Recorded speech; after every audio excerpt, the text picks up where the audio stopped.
Pamangkas. Renungan pagi berjalan dalam tuntunan kasih Kristus. Pada hari ini kiranya memberikan inspirasi yang baru kepada kita. Untuk mengawali saat teduh kita ini, saya mengajak kita untuk berdoa. Mari. Kami bersyukur Tuhan atas hari baru yang kami terima saat ini. Kami siap menyambut berkat-Mu yang akan memberdayakan kami untuk menyikapi tiap situasi atau tantangan yang kami hadapi.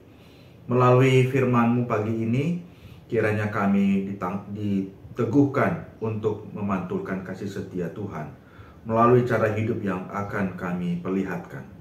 Inilah doa kami dalam nama Yesus Kristus. Amin. Firman Tuhan yang kita baca pada hari ini dilandaskan pada Injil Matius pasal 4 ayat 1-11. Saya akan bacakan untuk kita dari Alkitab Terjemahan Baru edisi yang kedua. Demikian bunyinya. Lalu Yesus dibawa oleh Roh ke padang gurun untuk dicobai iblis. Setelah berpuasa 40 hari dan 40 malam, akhirnya laparlah Yesus.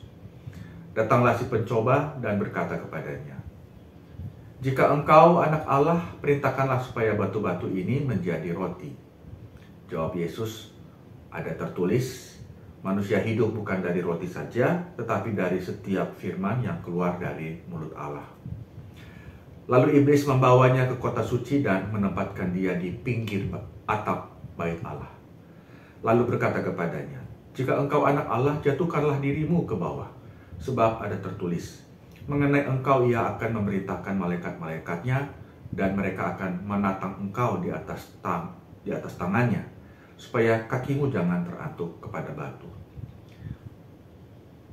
Yesus berkata kepadanya, "Ada pula tertulis, janganlah engkau mencobai Tuhan Allahmu." Iblis juga membawanya ke atas gunung yang sangat tinggi, dan memperlihatkan kepadanya semua kerajaan dunia dengan kemegahannya. Dan berkata kepadanya, "Semua itu akan kuberikan kepadamu jika engkau sujud menyembah aku." Lalu berkatalah Yesus kepadanya, "Enyahlah iblis, sebab ada tertulis, engkau harus menyembah Tuhan Allahmu, dan hanya kepada Dia sajalah engkau beribadah." Iblis lalu meninggalkan dia, dan lihatlah malaikat-malaikat datang melayani Yesus. Saudara-saudari yang dikasihi dalam Tuhan, tema kita pada hari ini adalah 3G. Apa itu 3G? Apakah kita sedang membahas jaringan internet 3G? Sekarang kan sudah 4G, bukan lagi 3G, bahkan sudah 5G. Tentu kita tidak membahas seperti itu. Yang saya maksudkan dengan 3G adalah 3 godaan. Inilah 3 godaan yang Yesus hadapi di awal kiprah pelayanannya. Agaknya penginjil Matius hendak memperlihatkan kepada kita, para pembacanya, bahwa Kristus Yesus bukanlah tokoh kaleng-kaleng. Pengakuan kepadanya sebagai Mesias, Raja Israel, bahkan Tuhan semesta alam yang menjelmakan dirinya di dalam diri manusia, bukanlah didasarkan pada klaim kosong. Dia tidak ujuk-ujuk muncul sebagai tokoh hebat luar biasa. Di awal masa pelayanannya, ia menghadapi ujian yang berat, dan itu menjadi rekam jejak tak terbantahkan bahwa ia sungguh manusia sejati yang di dalamnya berdiam Allah sejati.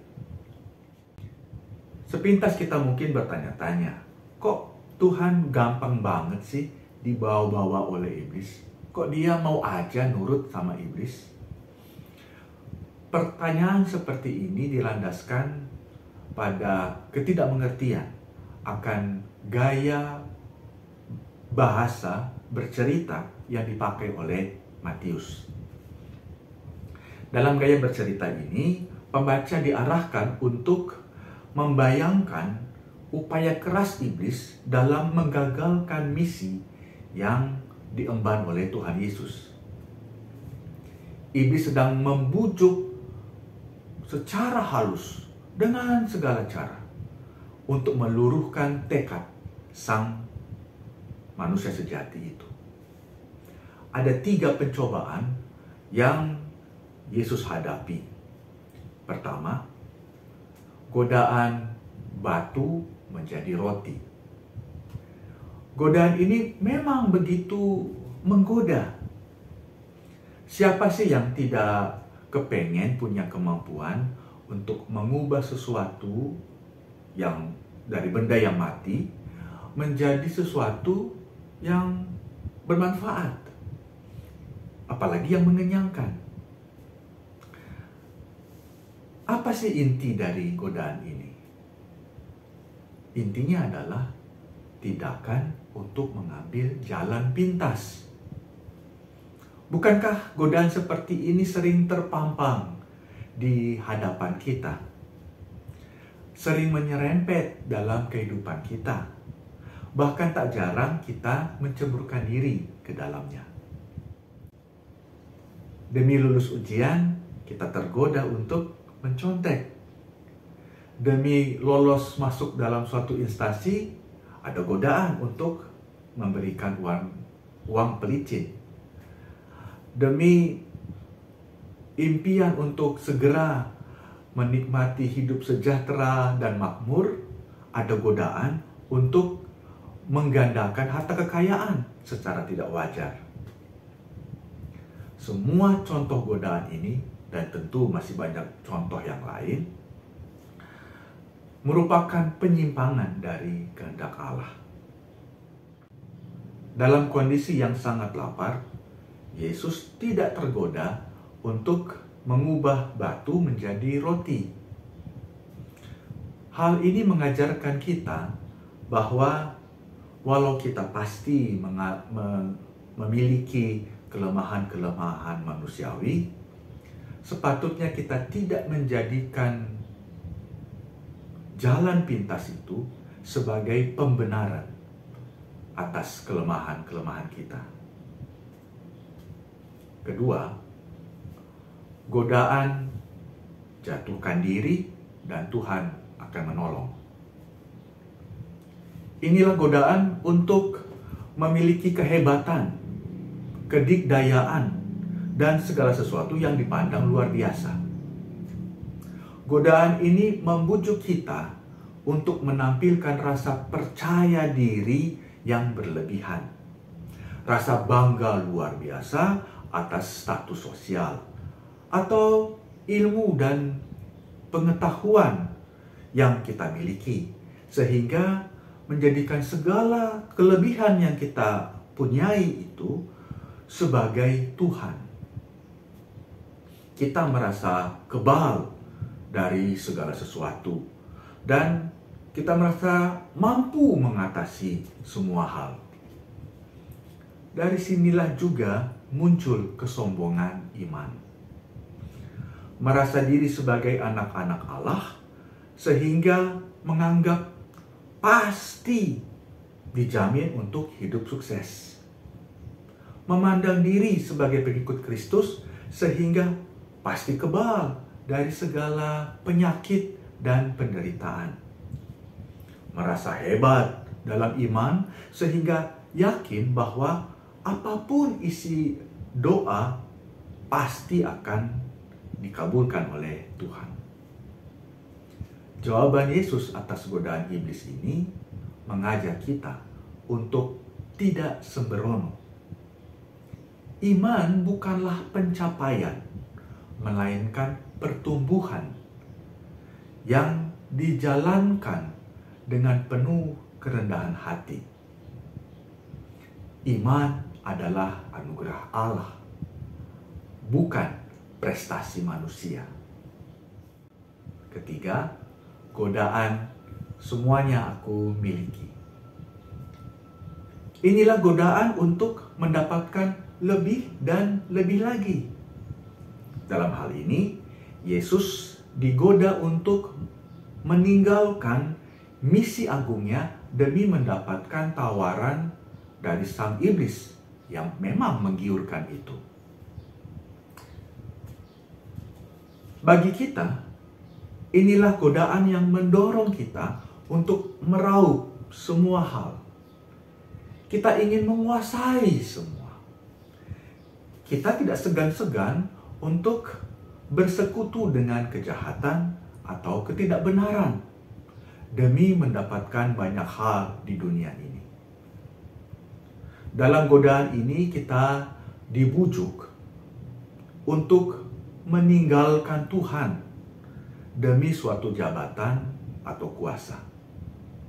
Demi iming-iming kehidupan yang lebih layak. Demi kesembuhan. Demi kesejahteraan bagi anak-anak atau keluarga. Demi pengakuan diri, demi cinta atau pasangan hidup, dan demi-demi yang lain. Apabila kita diyakinkan bahwa kita pasti mendapatkan semua yang dijanjikan itu, tetapi untuk itu kita harus membelakangi Tuhan, entah kentara ataupun tidak, apa yang akan kita lakukan? Sulit? Memang. Tetapi Yesus sudah memberi batas yang jelas. Hanya kepada Allah lah kita harus berpihak. Di luar itu adalah pengingkaran kepada Tuhan. Kisah ini membawa kita untuk belajar dari keteguhan Tuhan Yesus.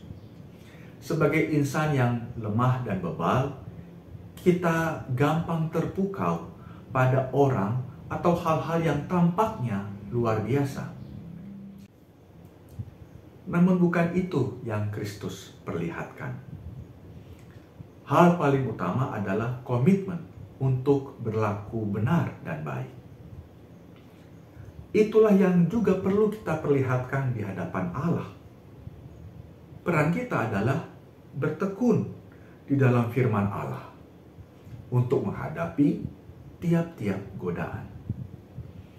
Yesus Kristus adalah sang firman hidup itu sendiri. Oleh karena itu, baiklah kita membiarkan sang firman hidup itu mendarah daging dalam hidup kita. Ia akan menunjukkan jalan yang benar dan membebaskan kita dari tiap jerat pencobaan. Amin. Mari kita berdoa. Ya Tuhan, tolonglah kami mendalami kebenaran kehendak-Mu, agar kami dapat berlaku setia, bersungguh-sungguh, sekaligus penuh kasih, melalui kiprah hidup kami, dimanapun kami berada. Amin. Selamat beraktivitas. Tuhan menganugerahkan hikmat dan kekuatan dalam tiap jalan hidup kita. Sampai jumpa lagi dalam renungan berangkas berikutnya. Tuhan memberkati. Yahoo.